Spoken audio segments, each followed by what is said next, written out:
Hi friends, హనుమంతుని జన్మ రహస్యం గురించి మీకు తెలుసా? రామభక్తుడైన హనుమంతుడిని హిందువులందరూ ఆదర్శనీయ దైవంగా భావిస్తారు.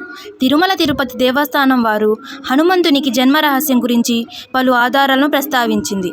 అయితే కర్ణాటకలోనే హనుమంతుడు పుట్టాడని, పెరిగిందంతా ఆ ప్రాంతంలోనే అని అక్కడి స్థానికులు చెబుతున్నారు. హనుమంతుని తల్లిదండ్రులైన అంజనాదేవి, కేసరి అనే జంటకు కుమారునిగా జన్మించాడు. గతంలో అంజనాదేవి బ్రహ్మనాయస్థానంలో ఒక అప్సరసలా ఉండేది. ఆమె బాల్యంలో కాళ్ళు ముడుచుకొని ధ్యానం చేసుకుంటున్న కోతిని చూసి ఆశ్చర్యంతో ఉత్సాహభరితంగా చిన్నపిల్ల అయిన అంజనాదేవి కోతిపై పండ్లు విసిరింది. దీంతో తన ధ్యానానికి భంగం కలిగిందని కోతి రూపంలో ఉన్న ముని నిజ రూపంలో వచ్చి కోపంతో అంజనను, నీతో ఎవరైనా ప్రేమలో పడినా పెళ్లాడిన వారు కోతిగా మారతారని శాపం ఇచ్చారు.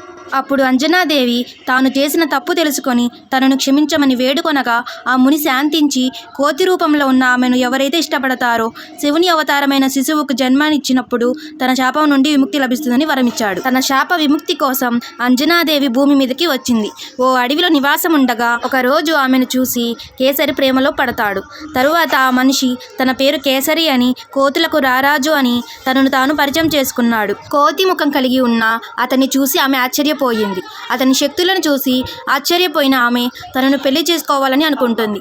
అప్పుడు కేసరి అంజనాను అడవిలోనే వివాహం చేసుకున్నారు.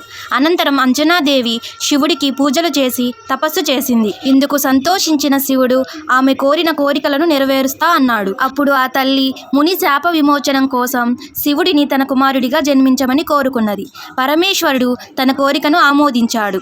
అప్పుడు వాయుదేవుడు శివుడి తేజమును పండు రూపంలో అంజనకు ఇచ్చాడు. అంజనకు జన్మించిన సుతుడే ఆంజనేయుడు.